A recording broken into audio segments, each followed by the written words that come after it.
Assalamualaikum warahmatullahi wabarakatuh. Bismillahirrahmanirrahim.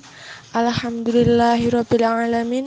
Wabihi nasta'in wa ala umuri dunya waddin. Wassalatu wassalamu ala asrofil anbiya'i wal mursalin Sayyidina wa maulana Muhammadin amma ba'd. Kepada yang terhormat Bu Jumaiyah selaku pengampu mata kuliah akuntansi sektor publik dan teman-teman yang saya banggakan. Perkenalkan, kami dari kelompok 5 ingin mempresentasikan tentang bab penyusunan anggaran sektor publik. Sebelumnya, perkenalkan kelompok kami. Yang pertama, saya sendiri Sri Rejeki sebagai moderator. Yang kedua, Ahla Nafisa sebagai pemateri 2. Yang ketiga, Ratna Dwi Silvia sebagai pemateri 3. Yang keempat, Siti Nurmita sebagai pemateri keempat. Di sini saya akan membacakan susunan acara dalam kuliah online. Yang pertama pembukaan, yang kedua penyampaian materi, yang ketiga sesi tanya jawab, yang keempat penutup. Pengertian penyusunan anggaran sektor publik. Anggaran pendapatan dan belanja negara atau daerah memberi informasi rinci kepada DPR dan masyarakat tentang program-program apa yang direncanakan pemerintah untuk meningkatkan kualitas kehidupan rakyat dan bagaimana program-program tersebut dibiayai.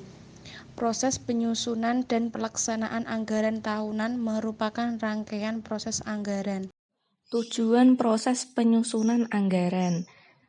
Yang pertama, membantu pemerintah mencapai tujuan fiskal dan meningkatkan koordinasi antar bagian dalam lingkungan pemerintah. Yang kedua, membantu menciptakan efisiensi dan keadilan dalam menyediakan barang dan jasa publik melalui proses pemprioritasan. Yang ketiga, memungkinkan bagi pemerintah untuk memenuhi prioritas belanja. Yang keempat, meningkatkan transparansi dan pertanggungjawaban pemerintah kepada DPR atau DPRD dan masyarakat luas. Faktor dominan dalam proses penganggaran. Yang pertama, tujuan dan target yang hendak dicapai. Yang kedua, ketersediaan sumber daya atau faktor-faktor produksi yang dimiliki pemerintah. Yang ketiga, waktu yang dibutuhkan untuk mencapai tujuan dan target. Dan yang terakhir, faktor-faktor lain yang mempengaruhi anggaran seperti munculnya peraturan pemerintah terbaru, fluktuasi pasar, perubahan sosial dan politik, bencana alam, dan sebagainya. Siklus anggaran meliputi 4 tahap. Tahap pertama yaitu perencanaan anggaran, tahap kedua pengesahan atau ratifikasi, tahap ketiga pelaksanaan, tahap keempat pelaporan dan penanggung-jawaban. Selanjutnya yaitu fungsi anggaran sektor publik. Pertama, anggaran sebagai alat perencanaan. Anggaran merupakan alat perencanaan manajemen untuk mencapai tujuan organisasi. Yang kedua, anggaran sebagai alat pengendalian. Sebagai alat pengendalian, anggaran memberikan rencana detail atas pendapatan dan pengeluaran pemerintah agar pembelanjaan yang dilakukan dapat dipertanggungjawabkan kepada publik. Yang ketiga, anggaran sebagai alat kebijakan fiskal digunakan sebagai ekonomi dan mendorong pertumbuhan ekonomi.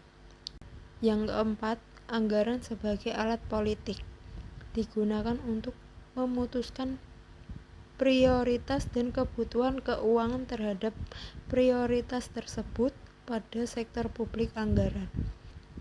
Yang kelima, anggaran sebagai alat komunikasi dan koordinasi antar pemerintah. Saya akan menjelaskan pendekatan penyusunan anggaran. Pendekatan penyusunan anggaran ada dua, yaitu pendekatan tradisional dan pendekatan kinerja. Pendekatan tradisional, pendekatan penganggaran ini menggunakan paradigma sederhana yang berorientasi pada pengendalian setiap jenis biaya.